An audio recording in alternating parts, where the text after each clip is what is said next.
Get in here. I cannot sleep to save my life. So we're going to talk. The eyebrow girl, I don't know what she did. Honey, yes, I ain't got no makeup on. So if this don't go away, we're going to call this my new cute birthmark. You got to make lemons out of lemonade, right? Was it lemonade out of lemons? But yeah, I was getting my eyebrows waxed, which I haven't gotten in a long time. No shame in doing it. I just haven't done it in a long time. And so anyway, she, what's his name? I don't know what she did. Did she burn me? Did she pull the skin off? I don't know what she did. Hey, Melba. Oh, my goodness, y'all. I am jet lagged. I've been looking online to try to figure out what do you do about jet lag. Okay, I don't know, baby. We'll figure it out later. Where am I at? I'll tell y'all later. Okay, what am I doing here? Y'all will find out. In the meantime, since I can't sleep, we're going to have a conversation. All right, honey? Oh, my goodness. Y'all know what the deal is. Oh, the wax was too hot. Is that what it was? Thank you so much, the Irreplaceable 10. That wax was too hot. I've been getting my stuff done for years, and I ain't never had nothing like that happen. But she gave a good pedicure, baby. Honey, my feet are like infant soft. Okay, I was like, girl, she was good with that. I don't think I'm gonna trust her with my face again. Cause I was gonna get a face there. I'm like, ooh, honey, I don't want to do no extraction with you. Ooh, Lord, no. Write your questions in here, y'all. Y'all know the deal. You know the drill, honey. You write your questions in here. I answer the ones that I feel like answering, and I ignore the fuck out of the rest of them because they just not questions worth answering. Y'all be like, my man been cheating on me for 10 years with my cousin, and I caught them yesterday messing around in the kitchen. Should I leave him? Girl, if you don't get out of here, hey mama vibes, all right? Because you know I'm not answering that question. You already know the answer to. Let me see here. Oh, Lord. She said, I've been back and forth with this man. We're trying to communicate better, but I don't know if I should continue to build with him. We've been with each other on and off for 2 years, baby. Why are you wasting your time? Hey, Marco, why are you wasting your time, Suge? If the deal is y'all been back and forth and it ain't stuck yet, it ain't going to stick. What you think? Giving it one more time, it's going to work? I don't understand this whole thing. You think if you keep doing the same things with people, you're going to get a different result, when the reality is that they're showing you exactly who they are. And every time that you go back and accept them back, seeing who they are, seeing how they behave, seeing the incompatibility, and they ain't always the bad guy. Sometimes you the bad guy. But every time you go back, you think it's going to be something different, and all you're doing is you going back and you letting them know that you're willing to tolerate what was there before. I'm going to change. It's going to get better. Child, bye. Let me tell you this. I think we don't give up on enough relationships. Let me say that again. I don't think we give up on enough relationships. I think that we got this thing about always trying to work through stuff. And I think sometimes we got to be willing to give up. And by give up, I mean move on. By give up, I mean accept that this ain't going to work. Some of y'all don't want to hear that. Yeah. Some of y'all, well, I'm trying, because y'all view it as somehow or another like, and I know I used to be this way. I used to view it as a badge of honor that I've been with this person. Or we were together for this many years. Be together for all these years and be miserable as hell. Or put vitamin E oil on it. It'll clear the scab. Okay, thank you. I'm going to get some of that tomorrow. Who said I'm pretty? Because, baby, mama don't feel pretty. I don't feel pretty. She said, Angie Lamb Body Works and Stretch Labs. Baby, you got to get a shorter name than that. That's for your business. Get yourself a short name that people can see easier. Because if I got the squint, then how the other girls, but I like you for asking a comment. You know I'm always trying to mentor people. She said, you're so pretty. Love you. Yeah, thank you, baby. You said bio oil? I'm going to go down there and ask them about that. Did I date in Bali? Girl. We'll talk about that. No. It ain't really a dating kind of place, in my opinion. Not if you a black gay man. I'm going to call it like I said. That ain't my... It's a beautiful place for many things. No. No. Certainly did not. It wasn't given that. It wasn't given that. I did not feel like it was a location that appreciated all of that. I think that what was appreciated there wasn't me. Wasn't me. No. That's somewhere where you bring BYOM. Bring your own man. Okay. Am I still living there? No, we left Bali, and I'm not going to tell you where we at yet. Because we figuring it out. But y'all going to figure it out. I figured it out. Uh-huh. Y'all know that Celine Dion song? I am so sad about what's going on with Celine. Have you heard about Celine? Oh, my goodness. I'm so sad about it. Celine is going through some things, with her body. She is, and I don't know if I don't know her performance situation, but she had to cancel tours and everything like that. She has been looking, like she's been going through things, but I didn't know what the deal was. It's hard, being in the public eye. And I never really like to dig into people's business when it comes to their health. You know what I mean? Because it's like, that's their stuff. So they bring it up when they ready. But yeah, I feel so bad for her. She's been performing since she was a little baby, and now that's tough for her to be able to move forward. So yeah, let me see here, y'all. What's my next question? What are my New Year's resolutions? I'm not a good New Year's resolutions kind of gal. I don't make a lot of resolutions because of the fact that I just manifest daily. I'm not, January 1, I'm going to change this up. I'm going to lose weight. I'm going to do this. I'm going to do that. No. I'm going to do that May 3rd. I'm going to do that June 25th. I'm going to do that November, whatever. I make changes when I feel changes need to be made. Now, what am I manifesting in this moment in my life? I'm manifesting a beautiful relationship. Yes. I keep saying, I say, listen, honey, if you want to shoot your shot at me and you haven't yet, baby, being coy ain't going to get you there. All right? Because I'm an introvert. Y'all don't want to believe that shit, and I don't care. But I'm an introvert. And so if you try to be coy with me, I'm going to miss it. I don't deal well with coy men playing it easy and everything like that. I don't do that. So manifesting a beautiful relationship. I'm putting myself out there, and I'm not sharing none of it with y'all. I made that mistake in the past. That was a mistake. Not that those people were bad to share, but I was like, keep something to yourself. Keep something to yourself. So lesson learned. I'll tell you the lessons I learned along the way, because y'all like to share my lessons with y'all, but I'm not sharing nothing else other than that. What am I manifesting? I'm manifesting a beautiful home life in a city that I'll enjoy living in, that fulfills my needs in every way or most ways. What did I eat tonight for dinner? I had, I'm schmeeging now. I've started eating seafood. So I had panko breaded shrimp, along with a salad. Let's see here. What time is it here? I'm not telling what time it is here. Because I haven't told y'all where I'm at yet. I'm still trying to figure it out. I don't want to tell you where I'm at because I don't know if I want to stay. And the minute I say I'm somewhere, people get so excited. Oh, you're here. You're moving here. Whoa. I'm like, no, baby. I'm there, but I don't like it. So I'm going somewhere else. So I'm not telling nobody yet. And so I know. Did y'all see the Whitney movie? How will I know if he really loves me? Did I hear about Tristan Thompson's mom who passed away? I actually just saw that a moment ago when I logged into Instagram, and Kris Jenner had posted it on her page. So yes, may she rest in peace and in power. I didn't know the family or anything in that way, but I did see the post. Me and my boyfriend broke up, but are working on getting back together. But I feel like we are taking 2 steps forward and 5 steps back. We love each other. I don't know what to do. Listen to your damn instincts. You said Dr. Angela. Who called me Dr. Angelo? Oh, Dr. Angela. Oh, you saying hi to Dr. Angela. Dr. Angela in the room. I was like, I give you Maya for real? I mean, I'm not offended by that, but I was like, where did you get that from? Okay, so y'all need y'all to listen, y'all. Hey, Dr. Angela. I need y'all to listen to y'all's instincts for once, okay? I be forgetting y'all having conversations with each other. Like, every message ain't for me, But why don't y'all listen to y'all own instincts? You broke up with him, why? Right? That's Miss Moody. Y'all know I love Miss Moody. That's what Miss Moody was saying. I love Miss Moody. Miss Moody, I haven't gotten your card yet because of the whole transition here, there, and everywhere situation. So it's in some city at this point in time.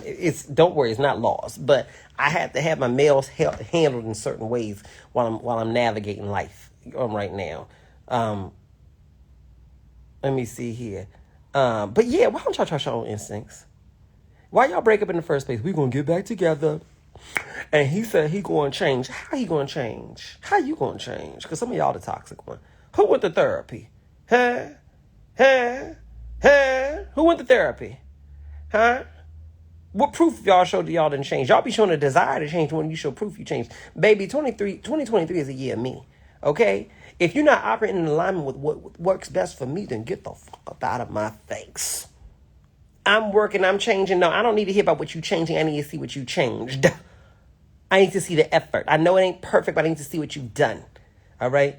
I'm willing to work on this, baby. I don't know what you willing to work on. You willing. You willing, but have you? Oh, no, sir.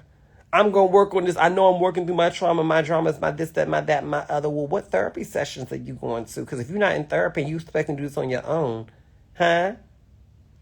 Oh, she real aggressive. Where the F is Marco? Oh, my. Oh, no. Oh, gosh. Oh, no. Oh, no. Remove that person. Yeah, child. It's given. So, anyway, yeah.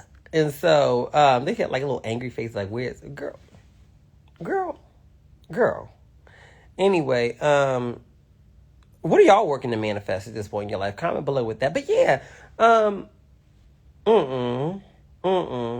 what I realize is that in a lot of my life, I've been too nice and too compassionate around other people's bullshit. Other people ain't worth a damn. Don't be worth a damn. Hey, Stacey Barth, Happy New Year, baby. But don't be worth a damn. And you seem to be being patient with people who aren't making an effort. You seem to be giving second chances to people who've not even taken a first step. Girl, if you feel like you're taking 5 steps back by getting together, what confirmation you need from me?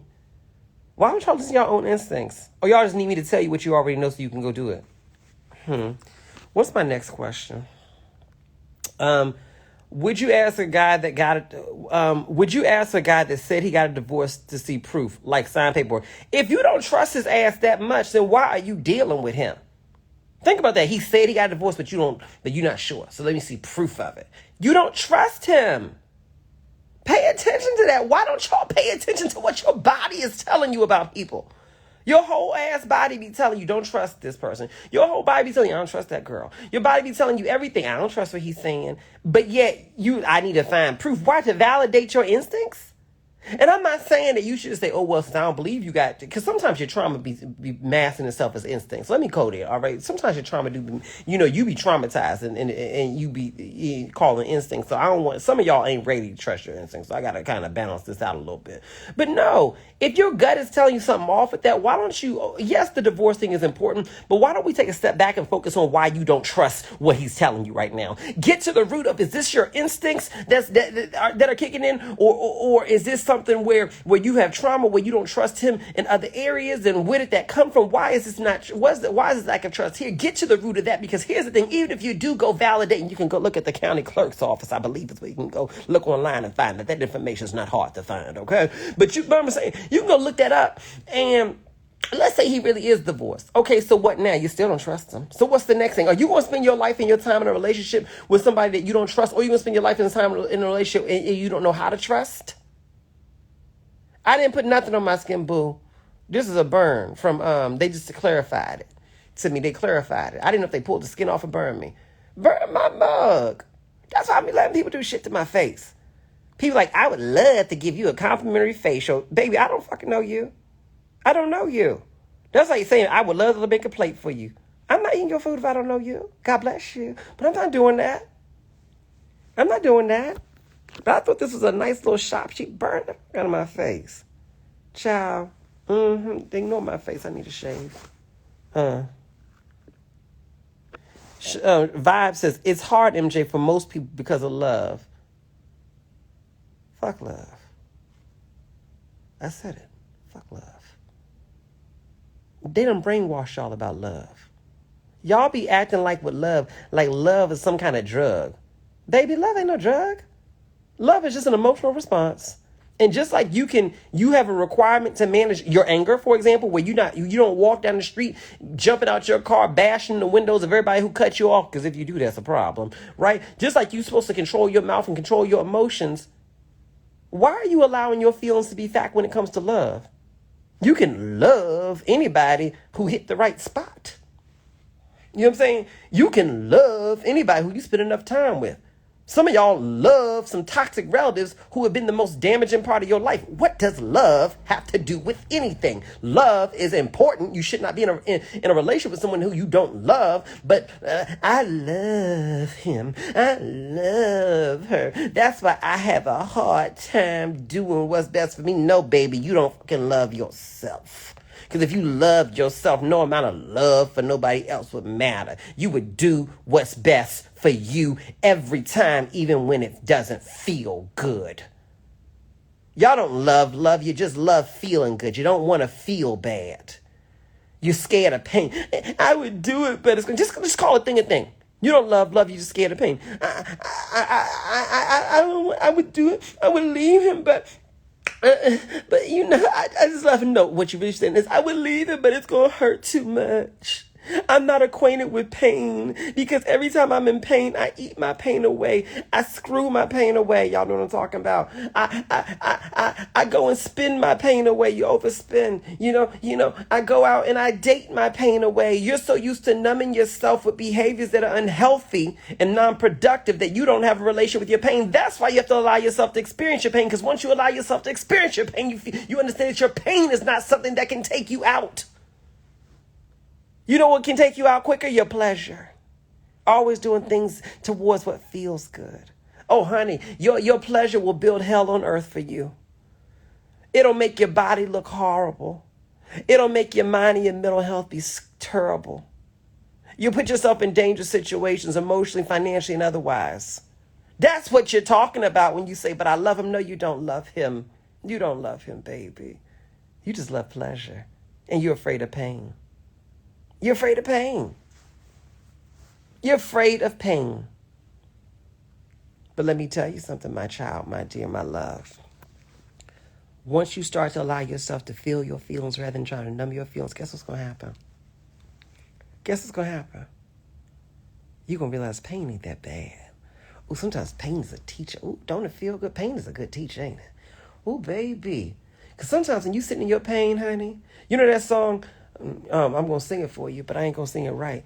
I would play it, but I don't want Instagram cut my video off. So I guess I got to give you a taste of it. Y'all don't know the intro yet, but I'm going to take you there in a minute.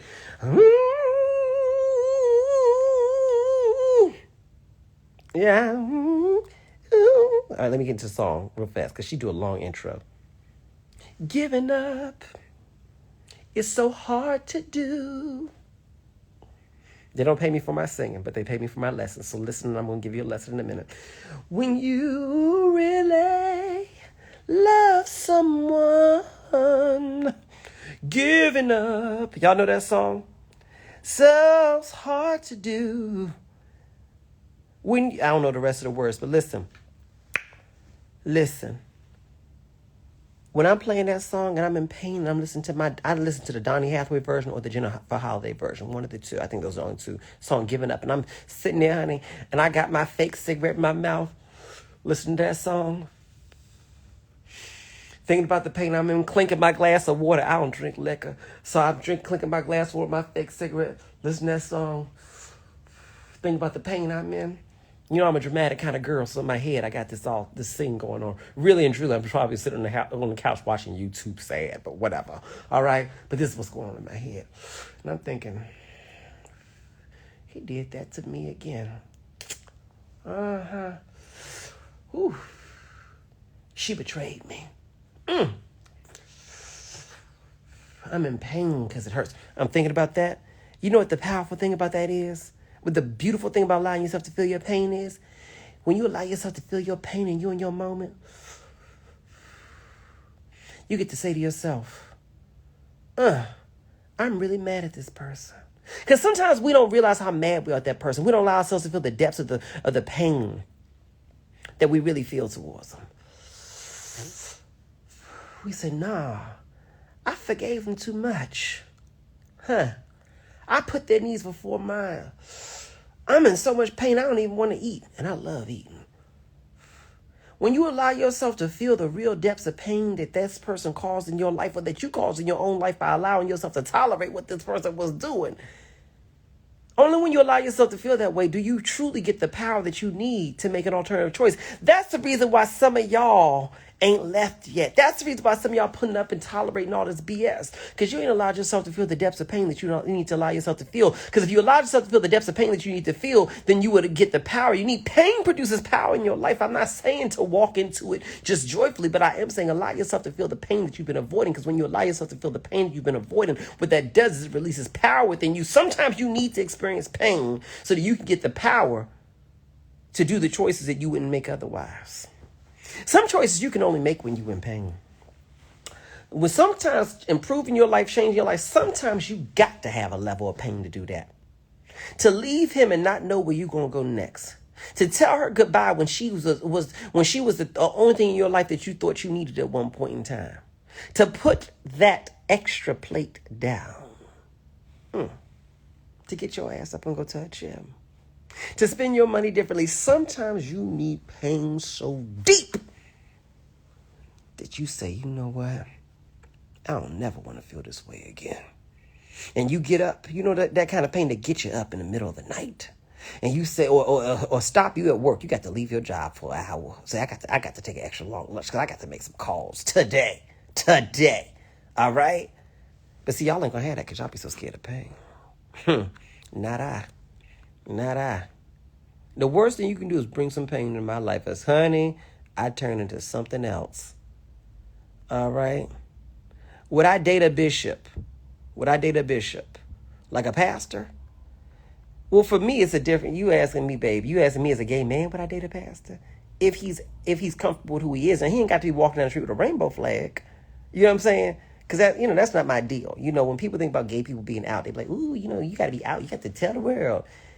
I don't necessarily know for my life, you got to tell everybody in your life, but do the key people in your life that I'm going to interact with, will they know I'm your man or do they think I'm your roommate? Because I ain't nobody's roommate. You see what I'm saying? So I'm cool. You know, maybe certain spaces in your life, you can't be just running your mouth about it. Get your money. You see what I'm saying? But, yeah, as long as the key spaces in your life, we can live openly and freely, I'm good. You know, I'm not a PDA kind of person. You know, people are like, I want to be with a man where I can walk down the street holding his hand.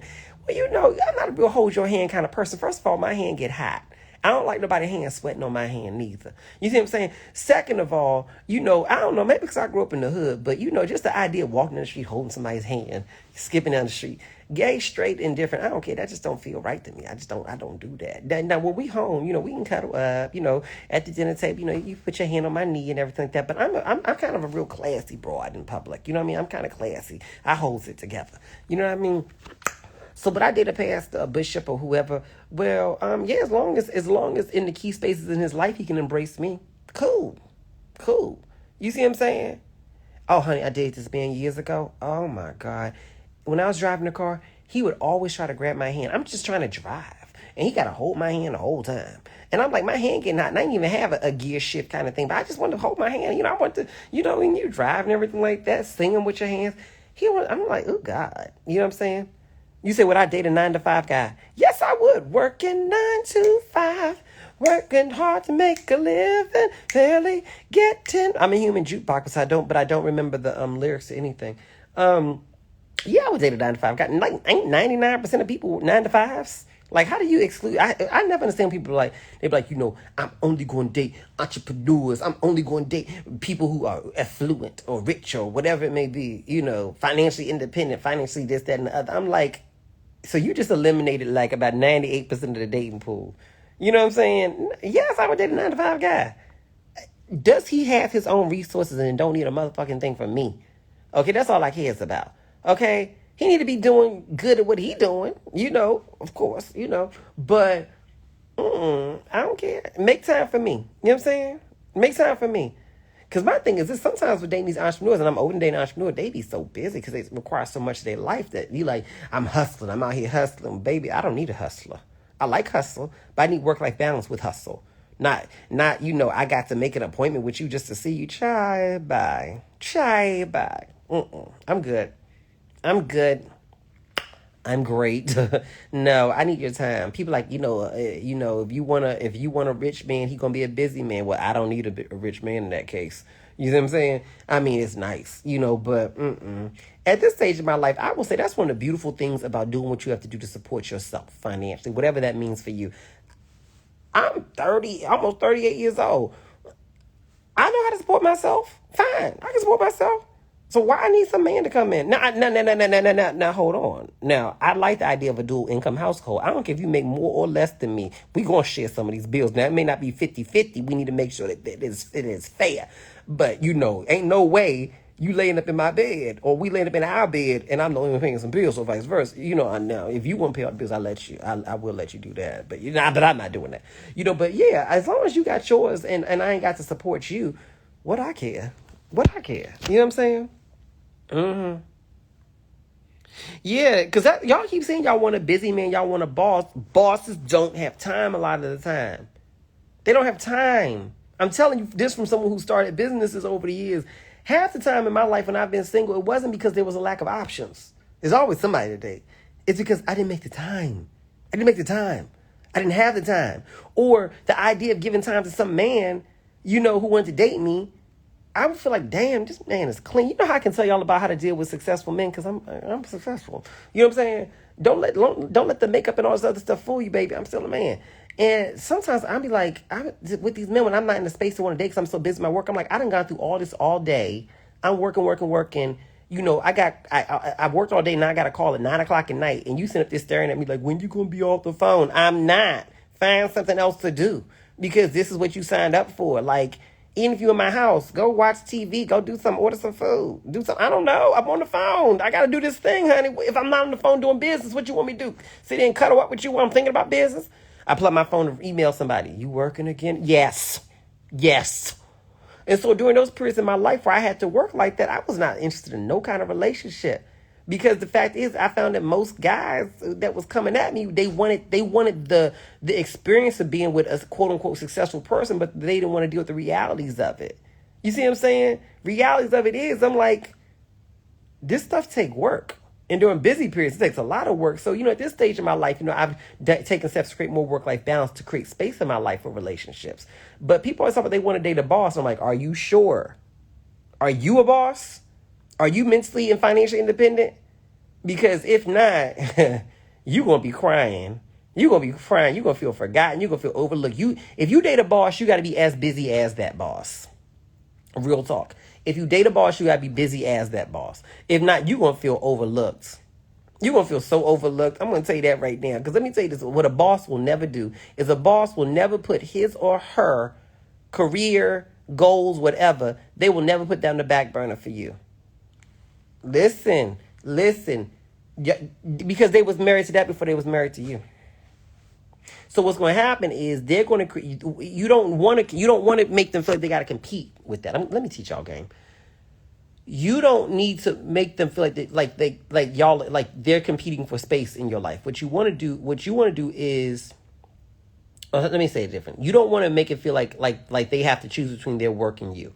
What you want to do is be equally as busy, have something you're equally as passionate about, so that when y'all come together, it's very valuable time that you all can focus on one another with them. And also, what you have to do is recognize that this is a very important part in their life. And so understand that when you come into their life, it's not about put me first. It's about I'm coming into the ethos of your life in a way where that can coexist with me. Yes, you got to create some room for me, but it can coexist just like you will create room for them. It's about coexisting, not competing. All right? Because some of y'all want to come, I'm going to meet a boss, and then he's going to communicate with me. He's going to spend all his time with me, blah, blah, blah. Girl, get out of fucking fantasy land. Get out of fantasy land. Get out of fantasy land. You better get yourself some good female friends that you can hang out with a lot because you're going to be spending a lot of time with them. Okay? Because he's got his life. And when he ain't working, he ain't always going to be up in your face because he's tired. You know what I'm saying? And so anyway, enough of that. What's my next question? But no, at this stage of my life, I've taken steps to create more room in my life for that. That was actually one of the reasons why I moved abroad. People ask me why I moved abroad. There was a number of reasons. It wasn't just one reason. I feel like people want me to give one reason. I moved for this. There's not one reason. One of the key reasons was I wanted to enjoy a more affordable quality of life. Honey, LA ain't nothing cheap. You could, unless you are a billionaire living in Beverly Park, right? LA honey, she's an expensive date. You know what I'm saying? And my thing was, I was like, I make a good living, by LA standards. I'm doing all right. More people do a lot better than I do out there, but some people do worse. So I'm like, I'm doing all right, And I was just like, I want to live in a space where I can, if I chose to work less, I could. In America, you don't always have that feel. Even as an entertainer who makes great income, you make money, you got to spend money. It is what it is. And so I started thinking about that a while ago. As I started seeing the cost of living things going up during COVID and everything like that, I was like, I don't know. I kind of want to experience living somewhere more affordable. I consider that during COVID. And I looked in different parts of the country, and I was like, some of these parts of the country, I'm like, it's cheap, but do I really want to live there? You know what I mean? And so that's what it was for me. And a part of wanting to have a more affordable quality of life was not just, I want to save money. Well, who doesn't? But a part of it was I want to have more work-life balance. I want to create room in my life for the things that I desire. And I realized it was very hard for me to create room in my life for a relationship and all that kind of stuff. Because, you got to go. You got to go. You got to go, go, go, go, go. You see what I'm saying? And that was that. And I was like, I need something different. Someone says, am I still in Bali? Baby, no. No, I'm not. I'm not in Bali. I've left. I'll tell you where I'm at later or where I'm going. Cause I'm not sure if we're going to stay here or not. So that's why I'm not telling y'all nothing. Am I in Costa Rica? Am I in this? There's a lot of places I could be. I'm on the moon. So you said, how do you get to your auditions? Baby, I don't go to auditions. I've auditioned for one thing in my whole life. I'm a performer of sorts. But no, I've never auditioned. I auditioned for one thing. I don't think I was very good at it. I'm not going to tell you, but a very big network reached out to me and asked me to audition for some kind of like a talk show format. But it was like a true talk show. It was like a reaction show, like reacting to, let's say, fashion and beauty and blah, blah, blah kind of stuff. And they gave me a script. That script did not appear to be, it just did not resonate for me. And I understand when people give you a script, they're not writing it for you because an audition, they're writing it for a range of people. And so I guess you're supposed to adapt to that. But maybe I needed more experience auditioning because I thought I was supposed to do the script literally. And that script just wasn't written in a way that resonated for the way I spoke. So I'm trying to act like what I thought that script was supposed to come across as. And I did not do a very good job at that. And I would have appreciated if I could have just been myself. You know what I mean? Just like doing the way I would have done. Because, that's the selling point is me, my personality, not using a script that's written by someone who probably has never heard me speak, or they're not writing the script for me. They're writing it for a range of people. So, yeah, but no, I'm not currently I'm not auditioning for anything. I'm not technically an actor. I'm a performer. You got to give it a show. But, I'm not, I would be open to it. I'd be open to that. I'd be open to it. I would. I'd be open to that. You said, so why does he want to invest in me, but we aren't living together? Well, it could be a couple reasons. First of all, he could just be a very high provider, high masculine energy kind of person who likes to take care of people. Some people like to do that. Some people, based on their own insecurities, they like to take care of you because that's a way of holding on to you. Because they know that they're not taking true steps of commitment, so they use money as a way to make you feel connected to them because they know that within your mind you view finances as a way of investment, so to speak, as a way of money when it's really just purchasing your time and holding you, I don't want to say holding you captive, but they know that's such an easy thing to do. I got to tell y'all, women fall for this a lot. Some guys do, but it's really hard on y'all women. Not all women, but y'all be falling for this real easily. A man spend money on you that to you look like a lot of money, but to him it don't really cost him much to do this. Like, well, he paid for this, he paid for that, he paying for my school, he paying for this. Girl, that ain't nothing for him. That's not really a sacrifice for him. He got it. That's why he can do it. You know what I'm saying? And y'all think of that as, not all of y'all, but I'm talking to y'all who do think this way, but some of y'all be thinking that as, that must mean he's committed to me. No, he's financing that. No, because he knows that women are attracted to security. And although you don't have to be a gold digger per se, you view someone spending money on you as him being capable of taking care of you, him being invested in you, and so on.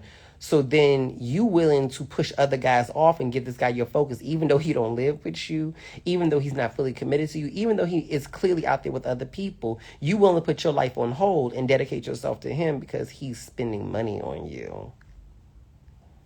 Girl, if you want to spend money on you, let him and keep on living your life. Is there a ring? Is there a commitment? Answer's no? Okay. Then keep living your life and let him spend his money. Right? You see what I'm saying? What did this person say? He says, Project D82 says, men rarely spend money without already knowing how and when they'll get it back. Trust. I always tell people this. If a man is smart enough to make the money, then don't you think he's smart enough to know how to keep it? You think, I'm going to play this dude. He got money, blah, blah, blah. He's only acting stupid because he can manipulate you with that. You understand that men may act stupid sometimes to manipulate y'all? They act stupid. They act like they don't know you being materialist. They act like they don't know that you really there for the money. They're not stupid. But they know that through opening that wallet, that opens up something else on you. And that's all he really there for. So a man, I've seen men do this. They will take the long game. They will let you believe deep down in your mind that you playing him and that you got the upper hand, when really and truly he's letting you feel like you got the upper hand so that he can get your guard down, so that he can then get what he wants. These men ain't stupid. They far from stupid. Someone said they're narcissists. No, they're not a narcissist when they do that. They're not a narcissist.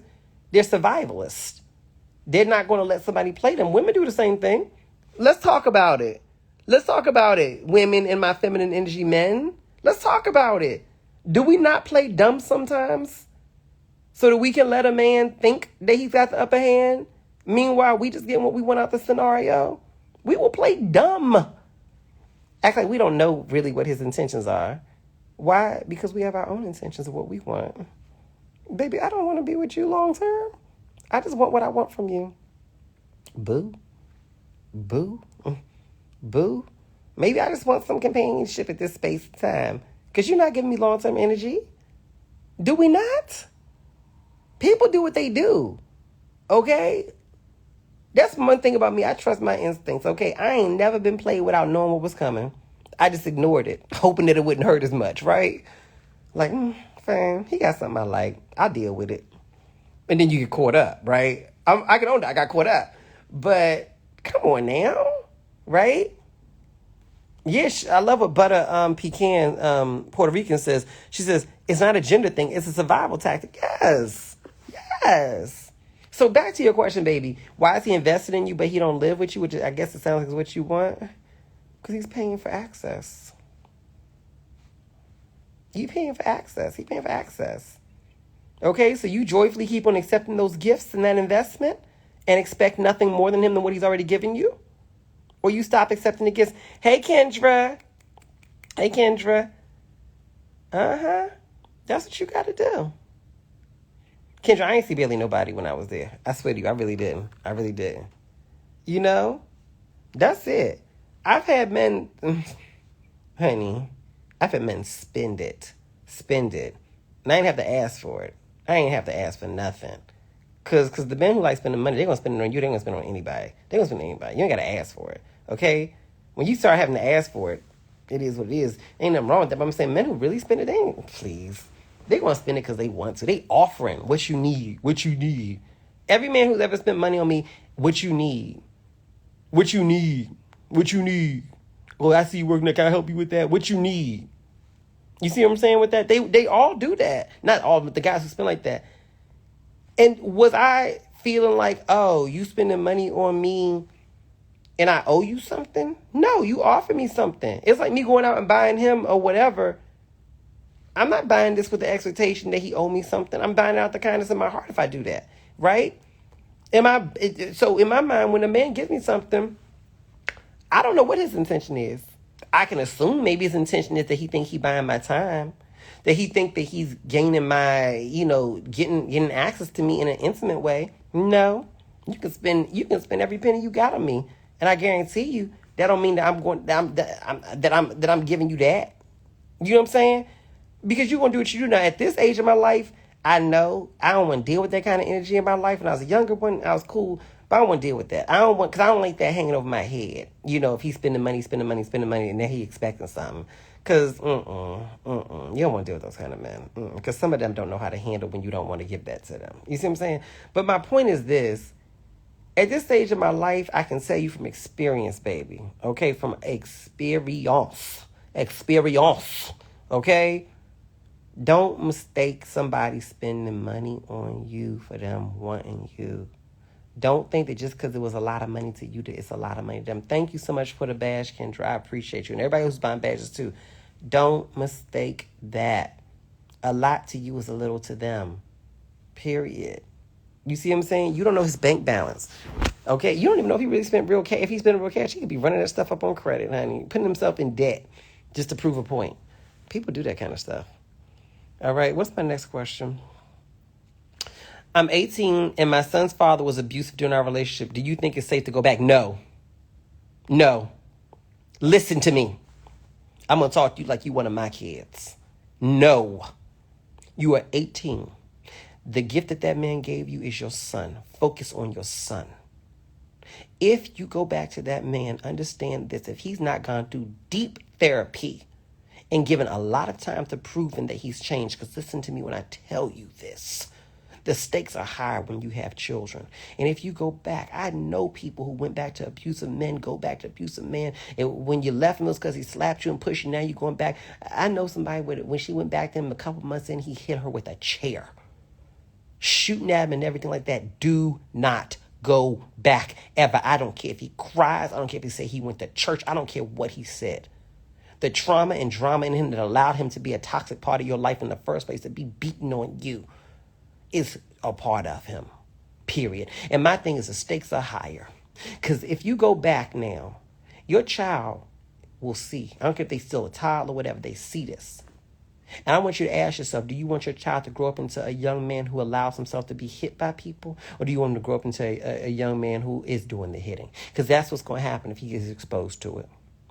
People who are exposed to abuse have a higher likelihood of either being attracted to relationships where abuse happens and tolerating abuse, or becoming an abuser. Change your story. Change your child's story. Do not go back. Do not go back. Do not go back.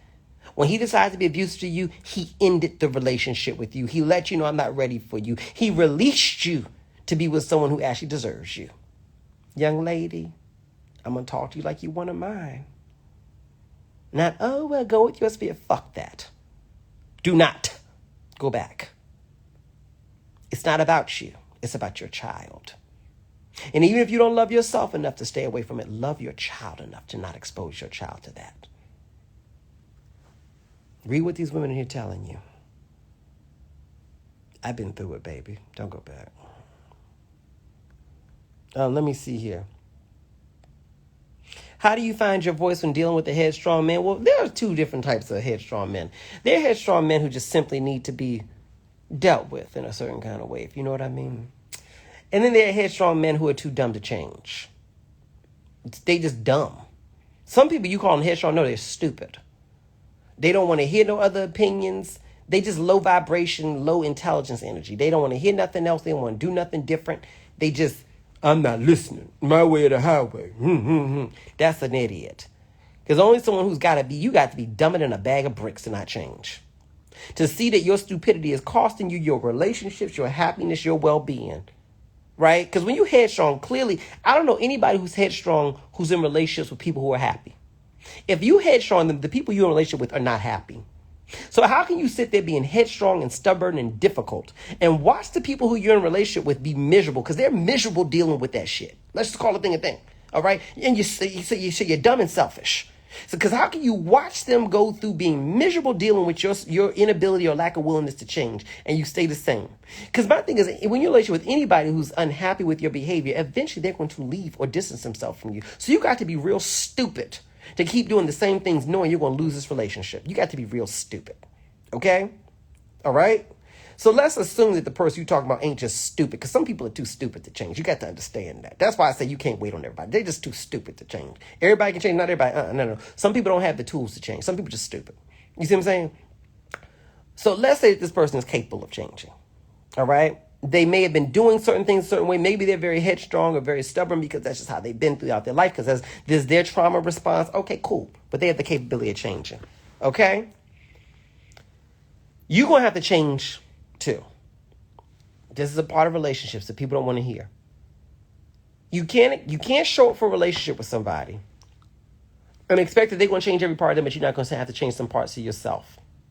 Sometimes, especially as the more emotionally mature person, we have to take the first step, and we got to keep on taking the first step sometimes. Sometimes we have to be willing to be the more mature one.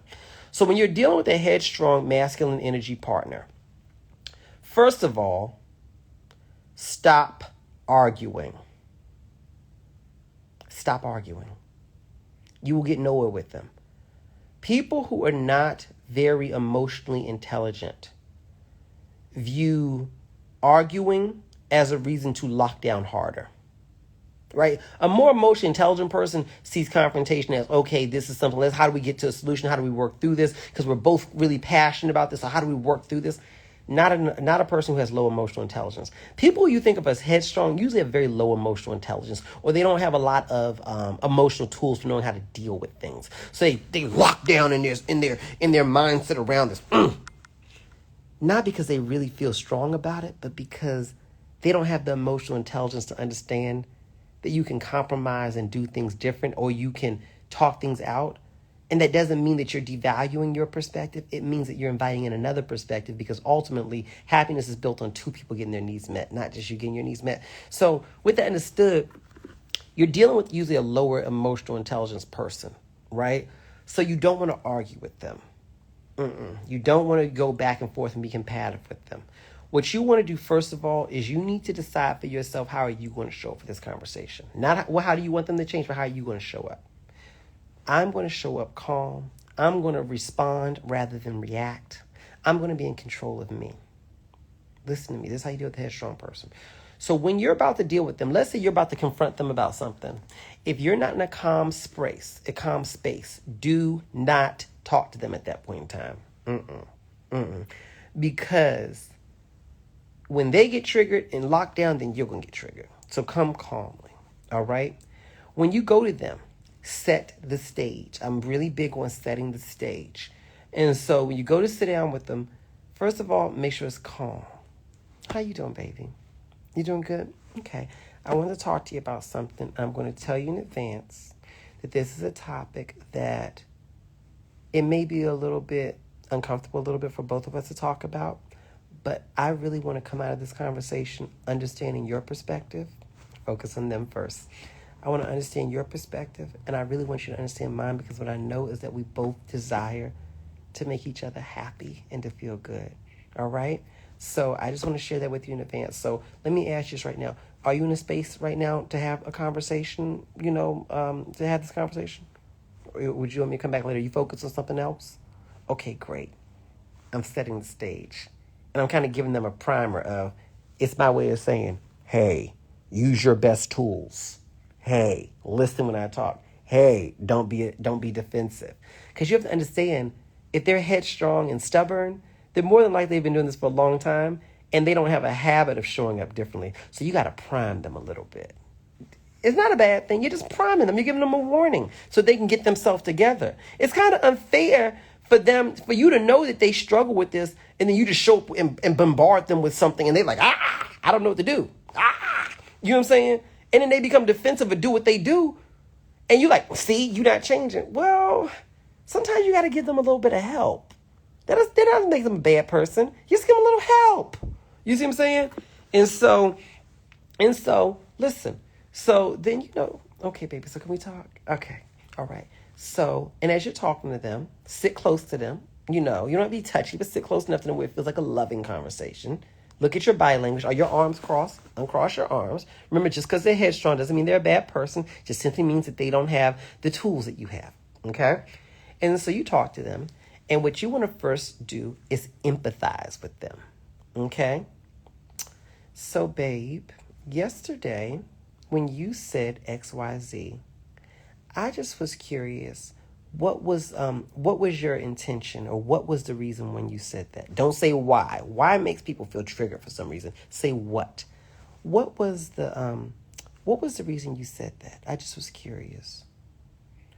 Well, I said blah blah blah blah blah because I was feeling so and so and so and so. Let them say their part, right? Okay, because they're more than likely going to tell you a bigger picture of it, right? Well, I was feeling all about, okay, well, I kind of felt like you may have been a little tired at that time because, I don't think that it was your intention, but when you said that yesterday, it kind of came across as a little rough for me. It did. And maybe it was just me because I know that wasn't your intention. Like you said, you wasn't even thinking like that, but the way it came across affected me like that. Now, you know good and goddamn well that they meant it that way and they had an attitude. You know that. But is your point, are you trying to get to peace and progress, or are you trying to prove a point? No, you did have an attitude. You're not going to talk to me like that. Girl. Let me tell you something. It's about the long game. Listen, honey. You see what I'm saying? Right? you got to be in control of you. Because if you're not in control of you, you can't expect them to be in control of them. In every emotional dynamic, there is one party that is more emotionally mature. It's very rare that two people are at the exact same place at the exact same time. Sometimes you're the emotionally immature one because you're the one who's triggered. We don't want to talk about that. And when you emotionally triggered, ain't it nice when people are a little bit more compassionate and patient with you? And don't you calm down better and you listen more? They're not headstrong, they're defensive. They're not headstrong. They know they're wrong, but they don't have the emotional tools on how to admit it. They're not headstrong. They're scared of losing you, and they have such a deep-seated fear of abandonment that rather than owning up to their stuff, because they fear that if they own to their stuff, they're going to lose you. So rather than own up to their stuff, they fight against it because they think that if they deny what they did, then you'll deny what they did, and they'll be able to keep you. People got all kinds of stuff going on in here that seems right to them in the moment. So you got to cool the temperature, cool it down, cool it down, cool it down, cool it down, cool it down, cool it down, cool it down. And then once you cool it down, then you talk to them the way you need to. And here's my thing. We're all human. And when I get triggered, I stop the conversation. I'm good for that. I've learned it. It works. It's not always easy. But I said, hold on. Can we pause? I know that this is a very inconvenient time to pause. And I really want to hear what you have to say. But I have to own for myself. I'm feeling triggered. I'm not saying you triggered. I know I'm feeling triggered. And this may be all me.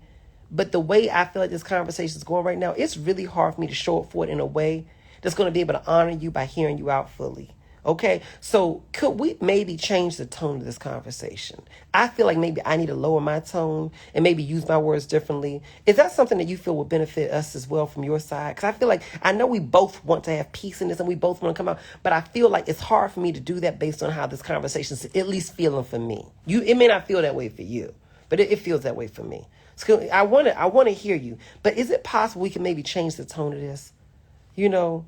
Okay, so with that said, I'm going to just be quiet for a second. I want to hear you out, right? And then when I talk, I would love for you to hear me out. Because us interrupting each other is making me feel defensive. It may not be affecting you that way, but it's making me feel that way. Okay, so let me hear you out. And then shut up and listen. I don't care if they saying the sky is red, turkeys can drive boats, bears drive planes. They can be saying everything that's wrong as wrong can get, right? Listen. Let them get it out. And then, okay, I hear you. So what I heard you say was XYZ ABC. Did I get it right? Okay. Now, I'm going to share with you what I feel. And thank you so much. And I hope that I heard you fully. That's why I didn't want to interrupt you. Okay, great. And then you start talking. They go to interrupt you. Baby, now I gave you the opportunity I didn't interrupt you. I just would love to have the same experience. Okay, thank you, baby. I appreciate you. Honey, when you want to change the trajectory of a dysfunctional style of communication, listen, you have to become an actress. Not in like a lying way. You're not lying.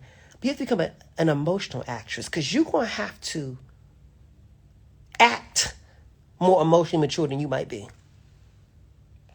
You're going to have to act like you got some sense, even though they pressing every button in your spirit. Because let me tell you what's going to happen eventually. You're going to act like it enough that it's going to become a part of you. And then eventually it's going to train them on how to deal with you. Because when they see that they are not, that you're not dealing, I'll keep this video, I'll save this video for y'all, that way you have it. Because when they see that you are not doing like you used to do, responding to them in the way you used to, ooh, honey, boo-boo. Yes, baby. It's going to change the game. Eventually, they're going to have to do something different, too. They can't keep showing up the same way when you show up different. That's why people ask me, how do I change so-and-so? You don't change them. You change you. That's what you do. Hey, Markeith, you don't change them. You change you. And if they don't change accordingly, then you change that relationship, don't you? Right?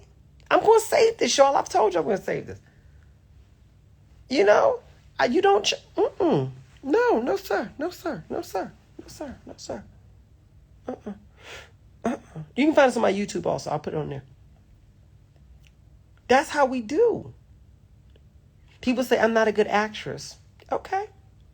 Then don't think of it as acting. Think of it as changing.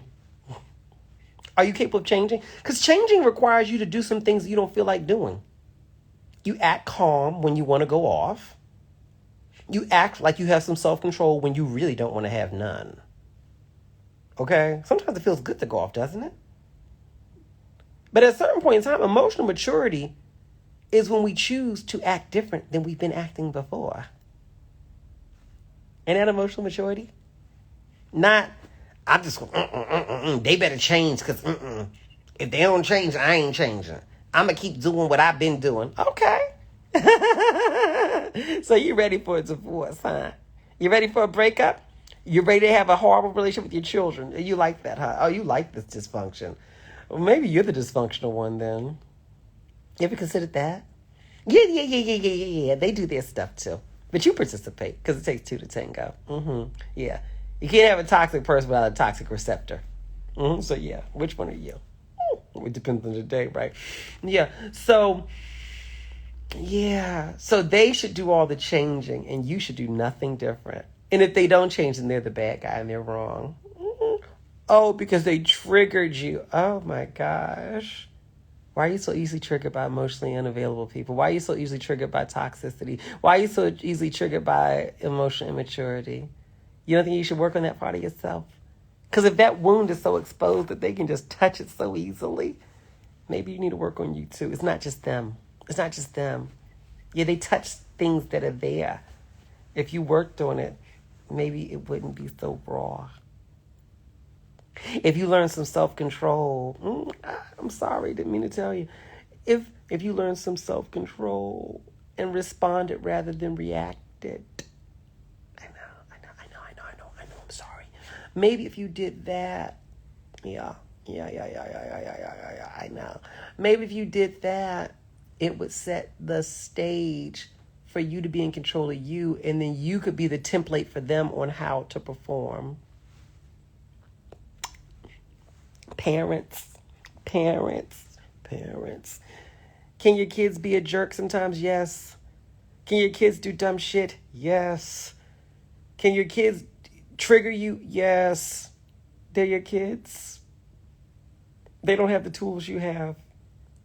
Yeah, it is what it is. So I'm not saying that you're the blame for their behavior, but what I am saying is they're not changing anything unless you change something too. If you want them to respond differently, you got to create a different dynamic, and dynamics are created by two people. You got to do something different. And sometimes doing something different means I'm not going to argue with you. When you see them going there, sweetheart, I understand that you feel very passionate about this right now, and I really want to hear you, but it's hard to hear you with how you're coming across right now. Or no, not how you're coming across, with how I'm receiving you right now. So, we can either come back to this conversation later when we both are calmer, or we can take a couple seconds and chill out and calm down, and we can continue it now. We got to show up differently, right? We got to show up differently. That don't mean they're going to change completely, but you will change how you deal with me. You could be the same person with everybody else, but you will deal with me differently. Come and do with you differently. We're going to do with each other differently. I'm going to rise higher, and you're going to rise up higher with me. You can go to that gutter shit with other people, but with me, you're going to show up different for me. You will absolutely show up different for me, or else I'm not dealing with you. Period. What's my next question? How do I find... No, I read that one. That's what I was dealing with. A man that wants to make a baby with you but is not ready to be in a committed relationship with you. Are you his surrogate? Are you a surrogate? He's paying you money for this? You have a contract? Deposit?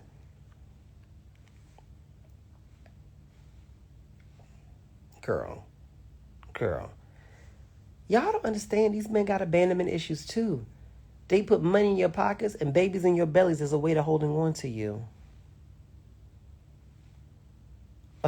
They put money in your pockets and babies in your bellies as a way to holding on to you sometimes. girl, I'm going to make you the mother of my child. No. I'm a scared little boy who's abandoned by other women in my life, and I want to keep you.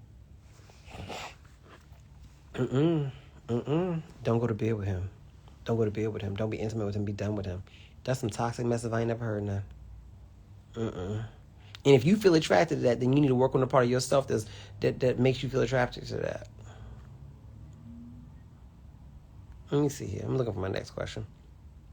I got to read this one because I'm addressed as mother here. Mother, how do you help someone love you? Let me read it differently. Mother, how do you help someone you love to understand the importance of finances? Well, is this your husband or your wife? Your husband or your wife? You're not married to them? And they don't understand finances? But you love them, I get it. Okay, so first of all, do their financial choices impact you? If the answer is no, then that's on them. Talk to them. Hey, baby, I see you kind of spend kind of crazy. Don't say that. But, baby, I just would love, I see a lot of times when at the register, your car be getting declined, but I know you have a job and everything like that, and I'm not judging you, but I just, if you would like it, I'm happy to talk with you about sort of how I manage my money so that I can kind of, have enough to get me through the week or through the month, because, I know that can't feel good being in those situations. So you can be empathetic. If the way their money affects you, if the way they spend their money affects you, baby, I'm having a conversation. I'm having a conversation. Baby, and no, I ain't got no jerry curl. It's just the headboard is ripped up. I guess it's an old headboard. But anyway, when you got a jerry curl and your soul globe be on the back of it. Baby, back in the day, I had an S curl. My activator used to be on, I used to get it all over my pillows and everything like that. Another story for another time. What was I going to say? Oh, yeah. So if the way they're spending affects you, I will have a conversation with them. First of all, I'm not marrying you, but if we already married, then fine.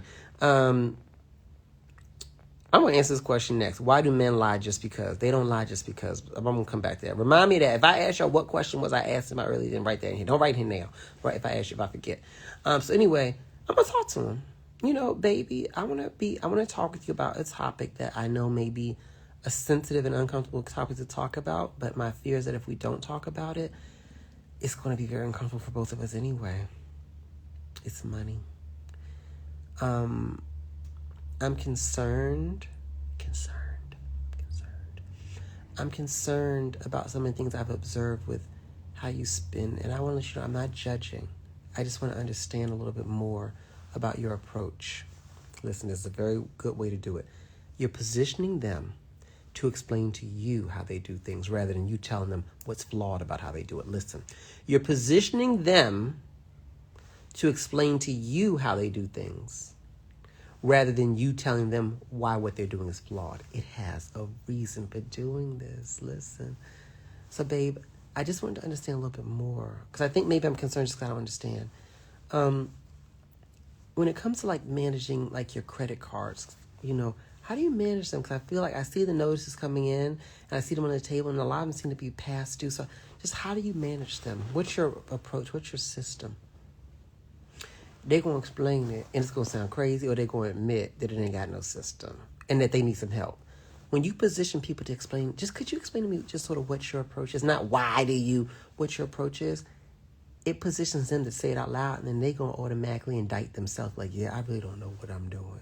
Or they're going to become really defensive, which is okay, too. I mean, why you ask? Blah, blah, blah. Baby, I'm sorry. I'm not trying to make you uncomfortable. It's just that, we live together. We pay our bills together. And when I see the past due notices coming in, I just get scared because, I grew up around, situations like this financially, and it scares me because I don't know. I just want us to be secure. So I'm not trying to, put you on edge or say you're doing anything wrong. I just was asking what your approach is because, I dealt with the same thing years ago, and I was going to share with you some of the things that kind of helped me out. And the Oscar goes to. And I say Oscar because remember what we're doing. We're acting better than what we want to. We're acting like we have self-control. That's what we're doing. You see what I'm saying? So try that. Come at them and ask them why do they, not what is their approach to how they deal with things, and let them say it out loud. You see what I'm saying? What was that question I had earlier? Why do men lie just because? They don't lie just because. They lie for the same reason that you lie. You lie because you're afraid of what the outcome of the truth may be.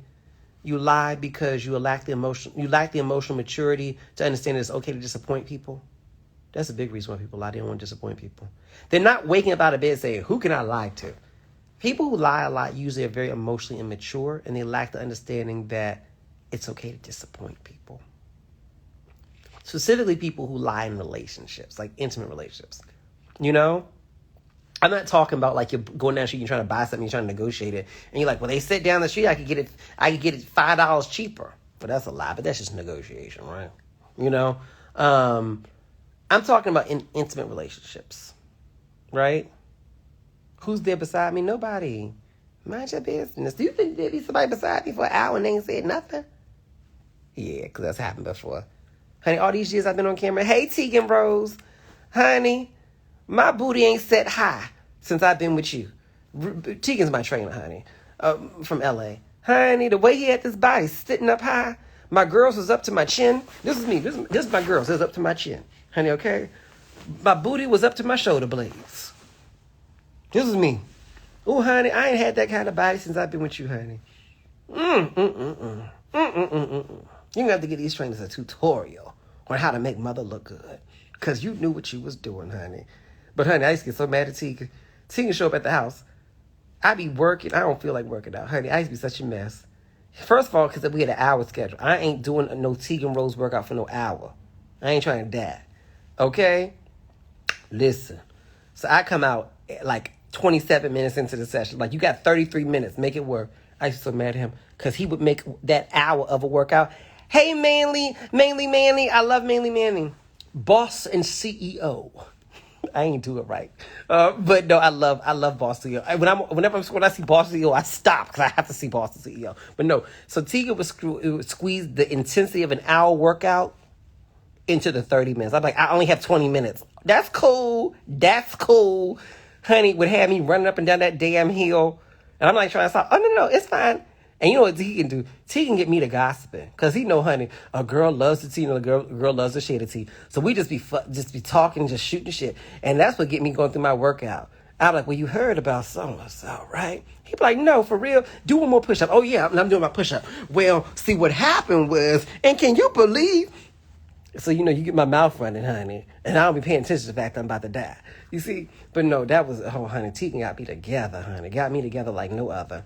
But yeah, somebody wrote something on here and I forgot the question. You say you love my late night talks, Greenwood Vicky. Oh, I love you, baby. Yes, I was always late. You like my nails, baby? They're a little too pink for my taste, but I like them. All right. Is it a bad sign when a man asks you to pay separate on the first date? No, I just mean that he don't see you that way. Oh, you say Manly says, it's an honor to be acknowledged by you. Oh, baby, you're talented. Boston CEO. I love it. And so if you don't follow, let me tag Manny's page so y'all can go find Manny. Go follow Manny. I saw your skits when it was you talking about Bukanesha. I forget the name, but I was like, I'm like, who are those people talking in the background? And I was like, this is so much skill. Because when you watch, this is one person, Manny is one person who's playing all the parts. One person. It takes, and you look at the videos, they look so effortless, but this is so much skill. They are so funny. I just love them. So that's my thing. I love social media that makes me laugh, makes me think, or helps me grow. That's me. I don't want to see negative stuff, although back in the day, I was a World Star watcher. World Star! I used to love those videos. I'm sorry, I did. But I'm saying, I'm talking about the fight videos. Let me be very specific. I still like World Star. But I'm talking about the fights. I used to like the fights. Specifically, the fights. I was that. I like that. You know what I'm saying? I see somebody catching her boyfriend on a date and she dragging him out by his ears, beating his behind in the parking lot at the Golden Corral. I was watching those and sharing them. But nowadays, I prefer good old wholesome comedy. All right? And Manny's got this. So y'all go follow Manny. Okay? Let me see here. What's my next question? Are you watching from Australia? Hey, darling. Please tell us more about men who don't pay on the first date. Oh, I'm sorry. Let me get back to that. My bad. I'm so sorry. Here's my thing. Can I tell you a secret? And any man who's trying to date me or ever does date me, this is a giveaway. If a man invites me on a first date, keyword if he invites me, and the bill comes, I always offer, do you want me to pay for my part? Always. Because I don't know his financial situation, and I don't think that just because you invited me, that means that you should have to pay for everything. If I agreed, yes, you invite me, but I agreed to go. And you should not walk out your house unless you're willing and capable of paying for whatever the expenses are that come up when you walk out your house. So, first of all, I do that because maybe he ain't got it. You know what I'm saying? Maybe that's the case. Now, people say, oh, well, he invited you. Okay, fine, whatever. But I still will offer out of consideration. I know what it means to be in a point in my life where I want to spend time with other people, but I can't afford to finance other people. I've been there. Right? And I don't think that people should be treated poorly because of that. You know, now me personally, back in those days, I would plan dates that were free. Like, let's go to the beach, let's go whatever, whatever. But whatever, not everybody think like that. So I'm offering at that point because I don't know your situation. If you let me pay my part, right? I'm not going to automatically interpret that you just cheat or that you ain't got it. I'm going to just interpret that could be a possibility, but I'm also interpret that you may not be that interested in me also. Because it still is that part of my mind that's still very traditional too. Just like if you invited me as a courtesy, will you offer to pay? So I look at it both ways, but I say this to say that if a man lets you pay half the bill on a date, don't automatically think that he's some scrub or that he don't like you or whatever, but definitely take it as a sign that you may need to just kind of feel it out a little bit more just to see what the deal is. Is this a financial reason why? Or maybe he, isn't that interested in you. He broing you. It can go either way. You see what I'm saying? Oh, you said, but then he tries to hook up with you. Oh, no, sir. No, sir. She's not free. No, God, no. So that's not happening. Yeah, I'm not saying that you paying for it, but no, that's not happening. No. I'm not paying for my chicken cutlet and then giving you some cutlet. No.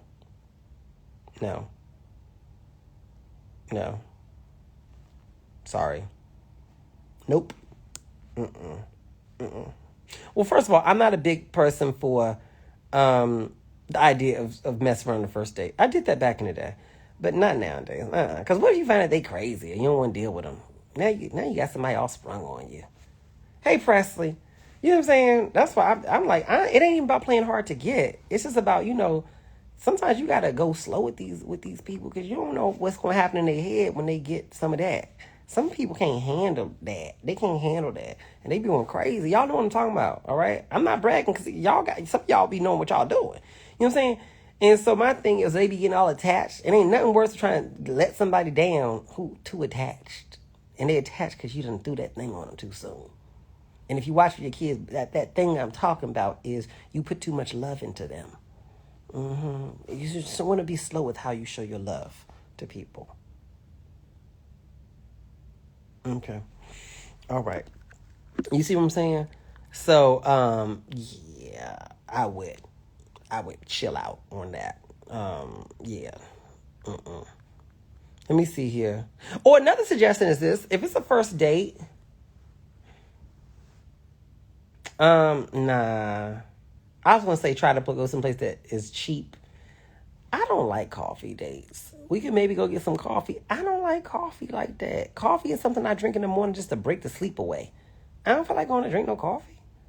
Let's go sit in a Starbucks. That do not feel like a date to me. What we doing? Meeting about doing a tech startup? The fuck? Do they even do that anymore?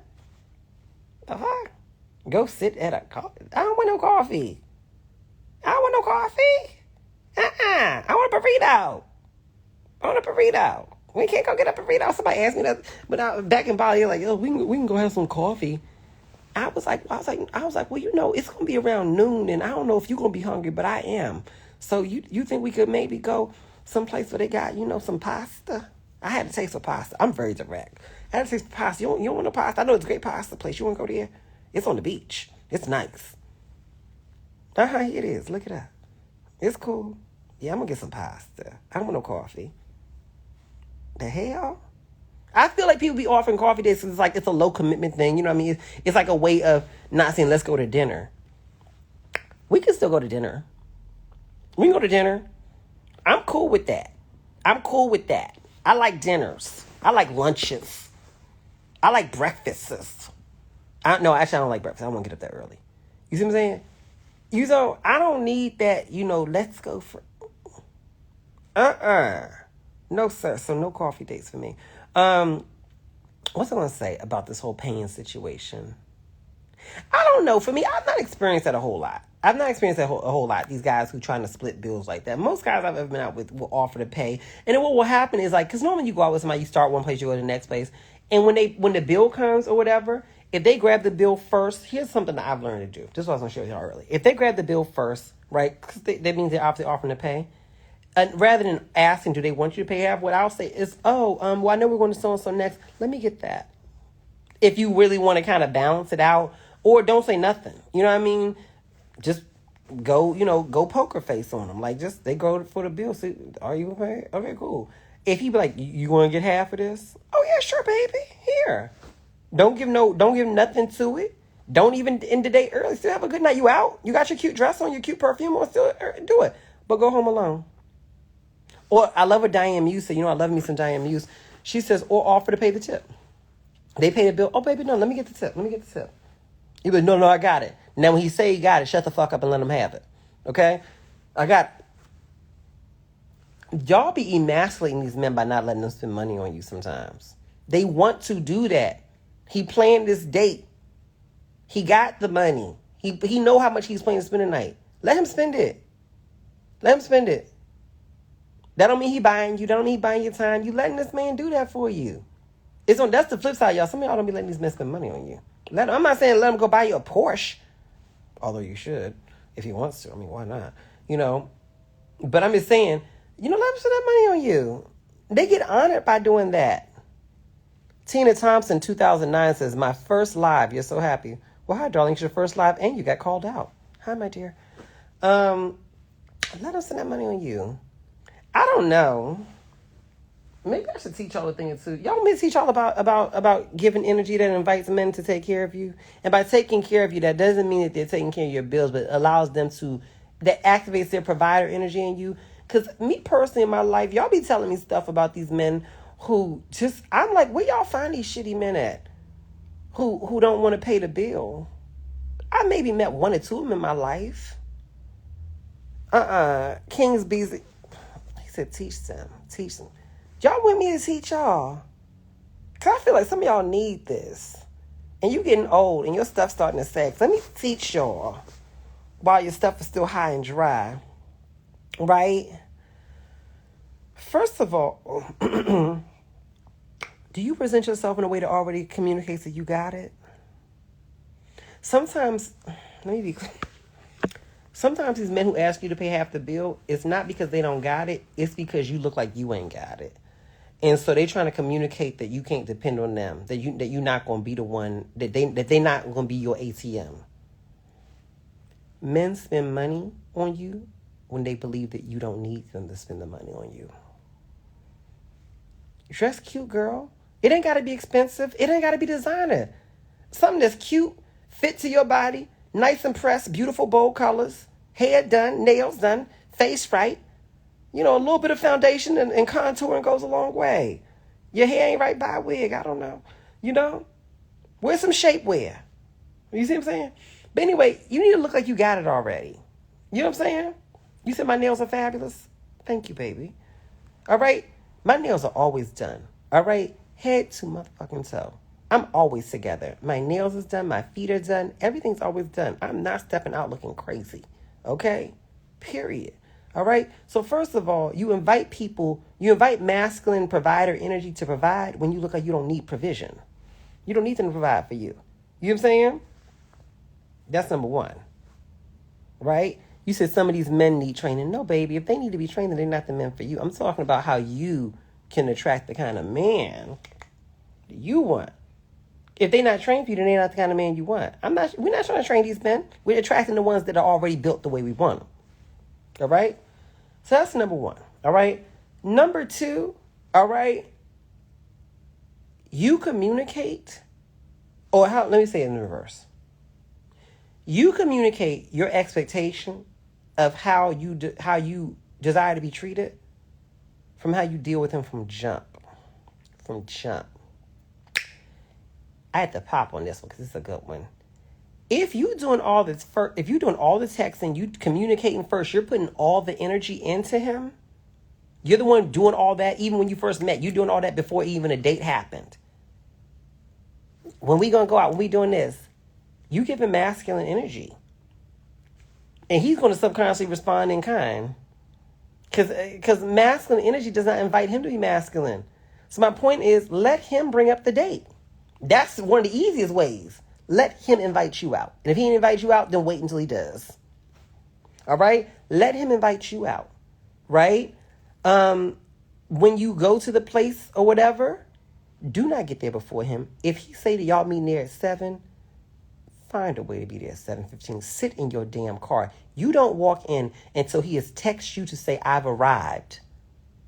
And then you come in 5 minutes later. You are never the first one there. Why?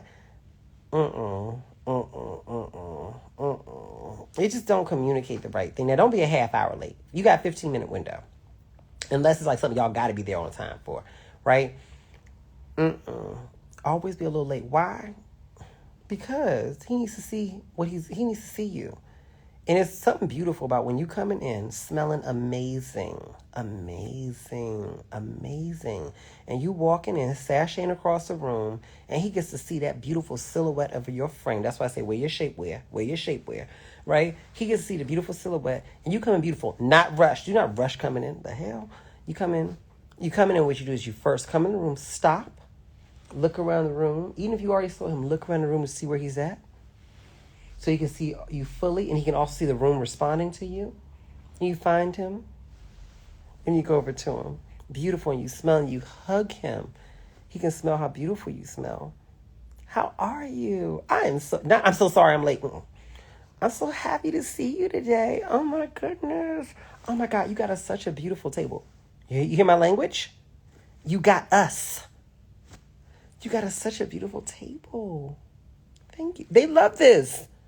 I can put this out there publicly because men need to hear this too. They love this. They will validate to you. They will comment below and tell you that they love that. They want you to come in beautiful and relaxed. They want you to come in there and smell amazing. They want you to come in there and be gracious from the moment you come in there and tell them how much you appreciate. This is such a beautiful place. You picked this? This is so great. Yeah, I did. Yeah, this is cool. Yeah. I had lunch with my boss here a while ago, and I was like, I gotta come back here, and this is a great occasion to take somebody. I mean, I gotta take you. I gotta do something special for you. They love that stuff. They love that. Okay, love it. Let him operate in his masculinity. You see what I'm saying? So you do all that. He done picked it. He asked you out. He picked the place, or sometimes he lets you pick the place. That's cool. Because sometimes he's like, I chose this place or this place. Which would you like? I like that. Not where would you like to go? Men, give me options. Give these women options.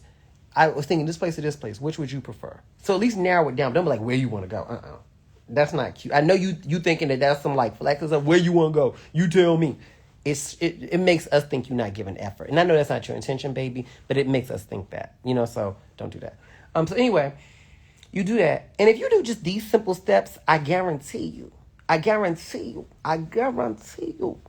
baby, my dear, I guarantee you that when that bill comes, it will not be a question of who's taking care of that bill. Even though the bill is so small. I mean, why y'all so worried about a bill? Why you going out if you can't afford to pay the bill in the first place? But anyway, I get it. It's not about the money. It's about what it communicates. I get it. When that bill comes, he will elbow you in the throat before he lets you pay that bill. You trying to grab that bill, like, I got it. He like, oh, I'm sorry. No, you got it. I'm joking. But I'm saying, he will take care of that. All right? Half the time these men is paying the bill because the way y'all set it up in the beginning, y'all ain't set it up right. Y'all did not set it up right. You didn't. You wasn't giving feminine. You wasn't, yes, my baby, my dear. You wasn't giving feminine. You was giving old hard. I know you run the HR department at your job, baby. I know you the head teacher. I know you the head administrator at your school. And I know you got to walk in masculine energy in those spaces sometimes. I get that. Turn him off. Turn that, by him, I'm talking about your masculine energy. I'm calling your masculine energy him at this point. Okay? Turn that masculine energy off and turn on some femininity when you're going out with a man and when he's trying to court you. Men like to court. Not to say they want to chase you. I'm not saying that. They like to court you. They like to plan the date. They like to do these things. They feel honored by this stuff. You know, they like this. They love it, in fact. They like to see you enjoying beautiful things. They like to see you be impressed. Some of y'all don't be impressed enough. It's like she the head of HR, and she don't know how to turn that off. Okay? They like to see you be impressed. He do something nice for you. Thank you. You trying to act all coy. Be a little impressed. I mean, don't be like acting like you ain't never seen nothing nice, but thank you so much. That's why my nails always done. Because when I put these hands on and clutch my pearls, figuratively speaking, thank you so much. Oh, honey, I drip femininity. I drip femininity. Okay, from my fingernails to the way that I walk to the way that I talk, I drip femininity. You see what I'm saying? Why? Because it invites masculinity. And it's who I am. It's just who I am. It is what it is. You know what I mean? I have to do it. And when I say y'all to turn off that masculine energy, I have to do the same thing because in my work life, as a parent sometimes, you have to put on more masculine energy. Women, and feminine energy people, period, who are parenting not just males, but masculine energy males. You know, like I know, you can't operate 1,000% for feminine energy and get them to always listen to you. Sometimes you got to find your inner masculine energy when you parenting males, okay? In business, you got to pull that out. You got to pull out masculine energy. Masculine energy is not about male or female. Masculine energy and feminine energy is about your inner essence, and we all have both accessible to both of us, right? We all have it. Sometimes we have to understand that although we're conditioned to walk within our masculine energy in a lot of parts of our life, because we go to work every day, don't we? We parent every day. Our masculine energy is pulled out of us on a daily basis in certain spaces. That when it comes to dating, we have to consciously, as Diane said, that's true. Rude Boy Tomorrow says that's true. Hey, preach, baby. Hey, darling.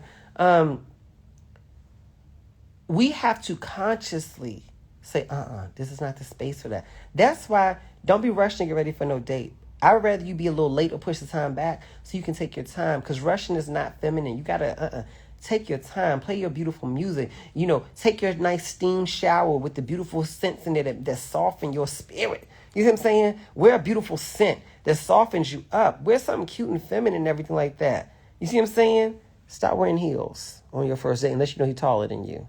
I've made that mistake. I don't care if a man is taller or shorter than me. I don't care. Honey, big things come in small packages, big personalities, right? I don't care, all right? I'm not that kind of girl, all right? I don't mind. Okay, you see me in my wedding photos, my man be coming up here, right here. I'm saying it just like this, big and proud. Okay, big Deborah's sitting right there, his head right there. I don't mind. You see what I'm saying? But anyway, if you don't know if he's tall, don't wear your biggest heels. Because some of y'all are already big girls. You know what I'm saying? So don't wear your biggest heels. You know what I'm saying? Soften yourself. You know what I'm saying? Invite in his masculinity. I done told y'all, girl.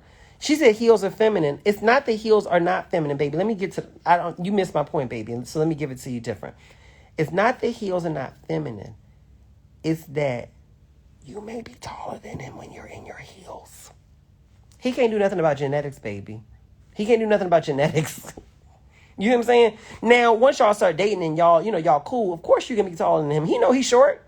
But the first date, the first impression, you know what I'm saying? I'm trying to talk to y'all about how to put him in his maximum mass and energy when y'all are on your first couple dates. Wear a cute flat. I'm not going to say a kitten heel. I ain't trying to have you walk around here looking like the school principal. You know what I'm saying? But, a cute flat. Put your toes out. Wear something cute with your toes out. You know what's feminine? You know what's feminine? All right. Thank you, Daphne. You know what's feminine? Some cute feet. Girl, don't play. I keep telling y'all, these men will love to tell you that they don't like cute feet. Girl, They lying to you. I ain't really into feet like that, but you do have some pretty feet. You in the mind. You are. You in the mind. Thank you so much for the bash. It's my beauty. Honey, my toes always done. You wanna know why? Because I ain't got a big shoe collection now that I'm traveling. I don't. Thank you for the badges, Diane. I don't have a big shoe collection right now because I'm traveling. It's hard traveling bags. You know, when you got bustling bags, every bag over a certain amount, you got to pay $200 to check the bag. And then on top of it, if the weight is over a certain amount, you got to pay $200 extra. I was at the airport that day because of all of our bags. Do you know that the bill for the bags came out to $1,000? Now, fortunately, there was a nice brother at the airport. He was so good. Nice. Bless his heart. What he did was, he was like, listen, buy some duffel bags from us. They $35 each. And rearrange how your stuff is in the bags. And anyway, the way we did it ended up coming out to a $200 bill rather than $1,000. But anyway, I don't have that many shoes with me now that I'm traveling. It just is what it is. And I'm not going to buy them because then I got to travel with more stuff. So for me, flip-flops, sandals, cute stuff like that, it's easier to travel with. And so, they're more versatile. Honey, those is always done. No matter what the outfit, cute. And I always, you said, can you see my pretty feet one day? Oh, yes, you can, baby. It's on my OnlyFans. I'm joking. No, I'm sure I got some on my page somewhere. I'm always showing my feet. Scroll down, it's somewhere. But yeah, they cute right now. I will show you right now. Are my toes cute right now? They cute. Yeah, they cute. I just got a pedicure. I can show you right now. Ain't no my dirty clothes on the floor. That's my feet right now. They cute, see? That's them right now. That's them. Yeah. It was foggy, but they cute. But yeah, what's I saying? Oh yeah. So yeah, I do that. I always make sure my stuff is cute. With your pedicure, I'm not a big proponent for white toenails anymore. Hey, you're a millionaire bestie. Hey, baby. I'm not a big proponent for white toenails because y'all know what they've been saying about white toenails. And I know y'all want to communicate that, but just see, it used to be the white toenails. We knew what that meant. But now they know what that means. And so now when they see you in white toenails, they be expecting something. You see what I'm saying? And you don't want to get that kind of energy. All right? Because remember, a man always thinks that whatever you gave him, you're willing to give to somebody else. Just saying. Just saying, right? So she said, pedicures hurt. No, baby, you got to go to somebody else. They shouldn't hurt. And so I think a nice, soft, cute color or something like that. You said it was foggy. It was foggy. I'll wipe it off. Let me wipe them off, and I'll do it again in a minute. I be showing my toes all the time. Yeah. When they figure out what the white mean, you said, what do white toenails mean? So y'all want to comment in here and let her know what the connotation is that some people believe about white toenails. What the connotation is. And let me say this. I heard this from men. Okay. Y'all right in here. Because y'all seem clueless. And I don't want y'all walking around with white toenails not understand what these men believe about white toenails. I can't believe that y'all don't know this. Y'all don't know this. Am I revealing something to a lot of you all? Yeah, I use, that's the color I be doing on my feet. Bubble bath. It's bubble bath or something. I think it's bubble bath. Okay, hold on. I'm trying to, can I be real with y'all? Mom ain't got no drawers. So I'm trying to turn the camera around without turning the camera around too much. Let me make sure this light. Where can I'm going to show y'all my cute toes. Hold on. This is my toes. Okay, yeah, right there. That's my toes. Cute. I got a little something on there. See? I get my stuff done to match. My fingers match my toes. Right? I'm always cute. Always cute. Okay? Y'all ain't write that in here. All right? All right, listen. Some men believe that white toenails mean you're DTF. Easy. You know what I mean? Just saying. I'm just saying. Okay? And that doesn't mean that. But they believe that. So, yeah, basically, thank you so much. She put it, giving up the you know what easily. All I'm saying. Okay? Yeah. She said, I've been wearing white toenails for the last 2 years. If you're married, or committed, that's fine. But, understand that some people they read that. And that don't mean that you got to stop wearing white toenails. But to my point, I prefer things that don't invite certain impressions in people's minds. Because people make up their own impression of you before they get to know you. And so you just have to be conscious of that, right? She said it's BS. It may be BS, but at the end of the day, if you're dating, you have to understand that people have their own beliefs, and you can say, well, they got to get to know me. Okay, fine. Whatever. But I think sometimes we can assist people in having a positive first impression of us. Thank you, De Niro Storm, for buying me a badge. I believe in assisting people in having a positive first impression, not depending on people to understand who we are, right? I think white toenails are beautiful, but some men, I've been hearing this beautifully, is that. So what I be doing, no, it's not saying for French manicures. I was just about to tell you. A cute alternative is a cute French manicure. Do a cute French manicure. It's a classic look. I love a French manicure on my fingers, on my toes. I was going to get a French manicure, but I've had French manicures for like the last 2 times I got my nails done. So that, you know what I'm saying? So I was like, I need to do something different. So I just got something simple this time. She said, what is DTF? I'm not going to say that. I can't say that on camera. Thank you so much for the badges, Leah D. Yeah, so I love a French tip. I love a French tip. Oh, I did French manicures on my toes, baby. Who asked that? I did those on there too. Oh yes, I posted those pictures. And one time I did it with glitter. Like I did a French tip in glitter. You know me do French tip with white. I did it in glitter. Okay, gold glitter and then one with silver glitter. It was gorgeous. It was absolutely stunning. People would always see my nails. And you know what I love? When I'm out, he would say, oh, your nails are beautiful. I put my hand right there. Oh, do you like them? Thank you so much. I believe in a nice, clean nail bed. Make sure your nail bed is nice and cleaned up. Make sure your cuticles are taken care of. Everything like that. Under your nails are cute. Ain't nothing worse than somebody got a manicure and their nails dirty up under them. I don't like that. So anyway, back to the point where I was talking about with all this. You invite a man's masculinity when you present yourself in a way that inspires his virility, inspires his more primal side. You see what I'm saying? You invite his masculinity. Absolutely. Absolutely you do. Absolutely. That's why you want to present yourself in a certain way. That's why when you talk, soften your voice. Why you talk so hard? I know that at your job you got to talk hard because you're dealing with those old ignorant folk who don't listen. Why you talk so hard? Huh? Why you cut him off when he speaks? He shouldn't cut you off neither, but why you cut him off when he speaks? Let him speak and nod. And if he talks too much, talks more than you like, then don't go out with him again. Or there's a gentle way to bring it up. Boy, you can talk. He's like, I talk too much. You know you talk. You know you can talk. I'm sorry. What, tell me about you. There's a gentle way. You know what I mean? Just, why you talk so hard? Why you walk so hard? You walk like a bear. Don't walk so hard, my dear. Walk soft.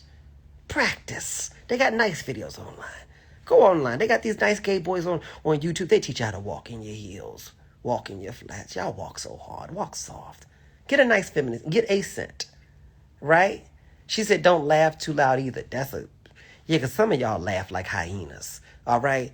And that's cute when you're with your friend or when he's in love with you. Then you can laugh and do all that stuff that you do like that. But try to laugh a little softer. Put your hand over your mouth. Unless it's just truly funny. You know what I'm saying? But you do. You walk like a bear and laugh like a hyena and then wonder why he's making you pay half the bill. Because he think you his bro at that point in time. That's what the problem is. Thank you, Shanty, for buying me a badge. Yeah. I'm going to do another question. All right? But yeah, I'm teaching y'all this whole thing. All right? Oh, that's another thing, okay? I was going to tell you this real fast about, because I think y'all appreciate this information. When he's trying to spend money on you or whatever, he buys you something. I don't care if it's, baby, I don't care if he bought you an ice cream cone. I don't care what it is. Joyfully receive. No, you ain't have to do that for me. Shut up.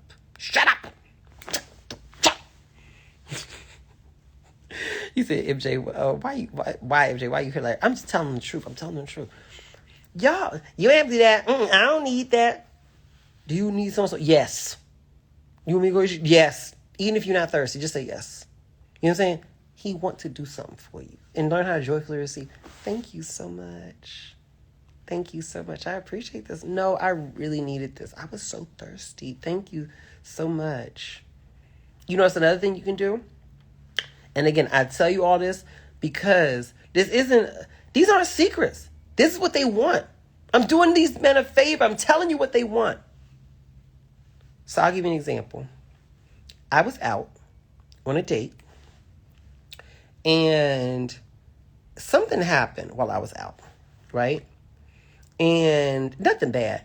And I had told the guy, I was standing in a specific area and he knew the people where I was out at, and because he invited me someplace, you know, and so he knew the people who were there. And I said, I'm going to move spots. So I think I was blocking that particular doorway where I was standing. And then he's like, did someone tell you that you need to move? I was like, no. I was like, I just decided. I was like, I didn't want to block. He's like, okay, cool. He's like, I want you to feel comfortable. So if anybody told you that you need to move, no. You stand wherever you want to stand. Okay, I get your protective energy. I get that because when you feel comfortable, cool. So I'm going throughout the night with him or whatever. And then I was going from one building to the other in the neighborhood I wasn't so sure about. And so when I'm there, you know, he gets out the car, comes around, opens my door.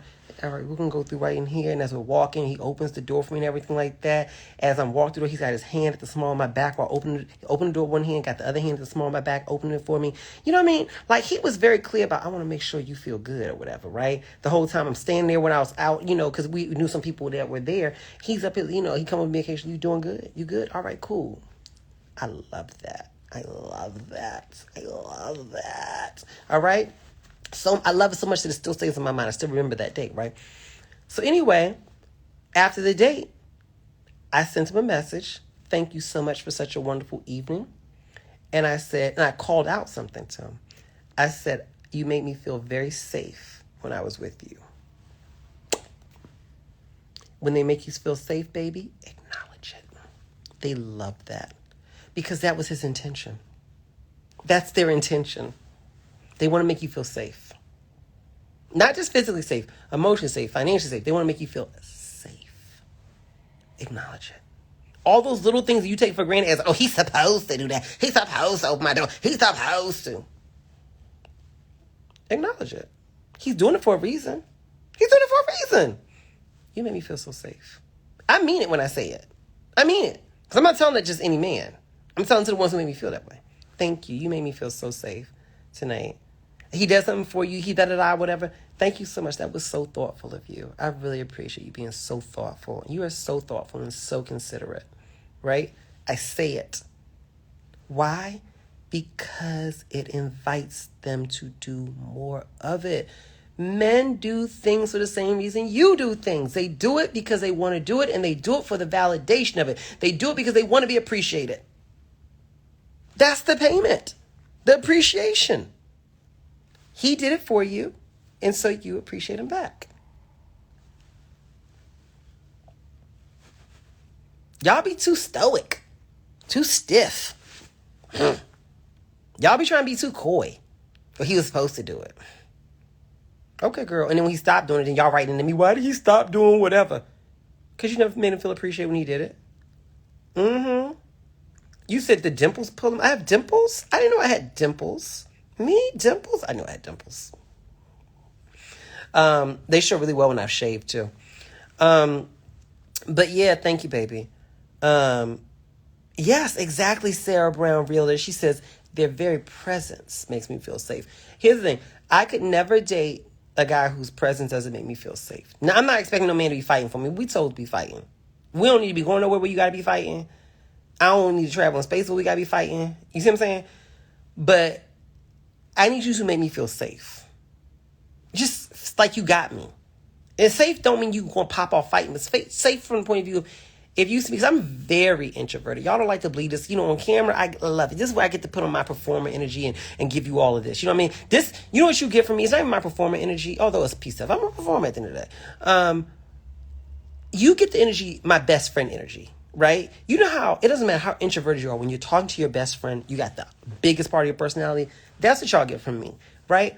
But outside of this context, I am extremely introverted, extremely quiet. People come with me out on the street and they're like, oh, hi, and I'm very friendly, but I'm very quiet. And people don't want to believe it, but it's on you. 37 years old, I know who I am. And so anyway, so when I'm out, I tend to be quiet. I'm very, off by myself. So I love being out with a guy. He don't feel like he got to be up under me. You can circulate, do what you want to do, but check in on me every now and then. You good? I'm good. Thank you. I appreciate it. Thank you so much for checking on me. Thank you so much for making sure I'm good. Thank you so much for always making me feel safe. Thank you so much for being so considerate of me. I appreciate you so much. Yes. That's why I'm attracted to masculine energy. I like masculine energy because my introverted, Kirby Rose, introvert. You're introvert too. If you're an introvert, comment in and let me know you're an introvert. My introverted energy is attracted to that more bigger protective energy of masculine energy. It is what it is. You know what I mean? I am. I just really am. I love a masculine man who's in touch with his feminine side. Mm-hmm. Exactly. People don't believe that Pisces are introverts. It is what it is. It is what it is. You have to be an introvert to live the life that I live. You absolutely have to. Because the nature of my life could be a little isolating. When people start knowing your face, your life can be a little bit more isolating because you don't want to go everywhere. You want to be around everybody. It is what it is. So you can't comfortably do this for as long as I've been doing this kind of stuff without being introverted. You would suffer. But yes. You says, what if his energy, Daphne says, what if his energy is passive, but you prefer for him to be more assertive? Let me be very clear about something. Who he is who he is. And no matter how much you prefer that he be different, who he is who he is. And it is unfair and unrealistic to expect him to change. If you want an assertive man, then you need to be with an assertive man, or you need to understand the benefits of being with a man who is not assertive. See, here's the thing. Some of y'all don't understand this. You all have your own masculine energy in you. You're more assertive, right? It is what it is. And that's why you attracted a more passive man. And deep down, you are attracted to that kind of man. But you struggle with, I'm attracted to his laid back energy, but there's a part of me that believes he should not be laid back. There's a part of me that believes that I should be with a man who is assertive, even though I was attracted to his laid back energy. Own what you're attracted to. It's okay to be attracted to laid back men. It's okay to be the more assertive person. You can be the more feminine partner and still be assertive. Those two things can coexist. You can be feminine and be assertive. Listen, you can be feminine and be assertive. You can. You can absolutely do it. I'm one of them. I'm introverted, but that doesn't mean I don't know how to speak up for myself. I am assertive. I just know how to do it in a way that doesn't emasculate him. If we're about to do something and and by he, I'm talking about like if I'm dating a guy or whatever. And, he wants to go someplace, but I want to go somewhere different. How I'm going to do it is I would say something to the effect of, babe, you remember, what was that place that, I'm going to make it like his idea, kind of. You remember that place that you liked from before? Yeah, the one you recommended. Oh my God. With the really good burritos. It was so amazing. That was such a good choice. Can we go there again? We can? Okay.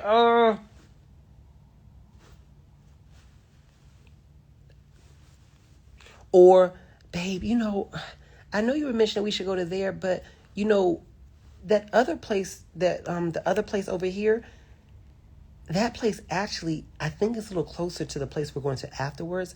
And I know you don't like to be stuck in traffic, and I know you get stressed when we got to rush. And my fear is that if we go over there and they take too long with the food, we're going to have to rush to the next place. That's going to be so stressful for you. And I appreciate you doing the driving, and I don't want you to have to be stressed out.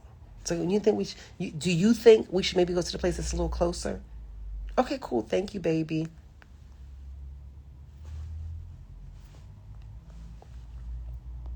He's passive. So you be assertive.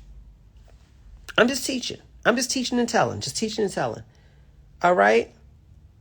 Be assertively feminine. I love that. I love that.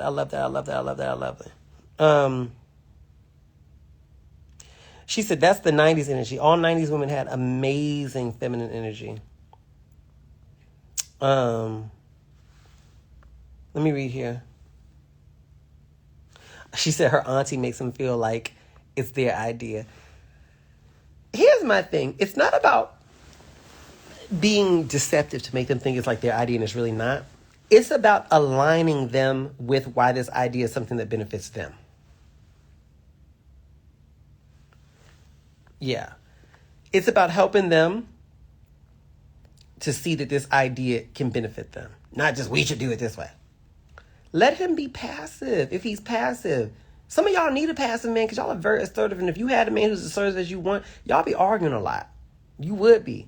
Some of y'all haven't learned to appreciate the fact that a man who's more laid back. I like a laid back man. I like a laid back, protective man. You know what I'm saying? Who can step up if he needs to, but laid back. You know what I'm saying? So be soft. A leader asks to be soft. Yes. Soft. Be soft. Be soft. Even in your assertiveness, be soft. You're a hammer. Wrap that hammer in some velvet. All right? All right? Be soft. Be soft. I'm going to close out on be soft, but not a pushover. All right, y'all, I'm going to go. Like I said, I'll share this video. I'm going to post it for y'all. I promise. If you don't see it on IG, then it's on YouTube. All right, bye.